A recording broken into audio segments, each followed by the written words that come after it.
Topsy Doxy first. Now, Topsy Doxy first. Mark Webber said to me, you'll see less incidents on the first lap this year. We know we can overtake later on. It's taking the desperation out of the first lap, and I think that's why we've seen less accidents so far in 2011. Vettel leads by 1.2 seconds from Rosberg. Webber third, and Massa then at the inside of Nick Heidfeld. So Felipe Massa takes over 9th place, Heidfeld down to 10. Alonso was 4th, Button 5th, Hamilton 6th, Michael Schumacher 7th. Looking down the field, Barrichello and this then is Sergio Perez. I said welcome to the real world of F1. He had such a spectacular start, didn't he, back in Australia, and after that he said, yes, I've got to lead this team. Unfortunately, there's a lot to learn before you get into that position, and a new front wing goes on as ever. They can't use the front jack, because that jacks up on the front wing, so they manhandle the car up, and he'll try and look at that, Hamilton up the inside of turn 8. Trying to quite where he thought he was going to get to through there, David.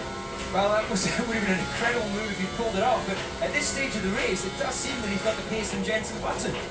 Well, of course, they've got the KERS button to use as well, and we still can't use the DRS rear wing on this lap. It will be at the end of this lap where they can start to use it, so you will not see the big slot gap open up in the rear wing, but it looks as if Lewis got a better drive out of turn 7, and then couldn't quite do anything. Look behind, Petrov and Schumacher, and then touch.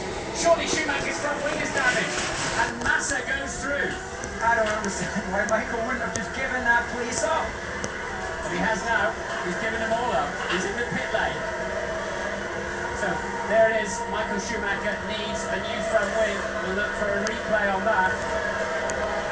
Some action down into turn 1. And then is Barrichello getting in the action. As the Renaults were on their back foot fighting with Schumacher, Barrichello sees the opportunity to take 10th place. And he's looking at 9th as well. Barrichello flying into Williams-Cosworth. That's something the team need. And just behind them, Force India again going well. Sutil just ahead of Di Resta. Crucially, Vettel led by 1.8 seconds. Nobody is going to get the DRS over his slipstream. But Webber is very close to Rosberg. We could get Webber looking at Rosberg on this lap.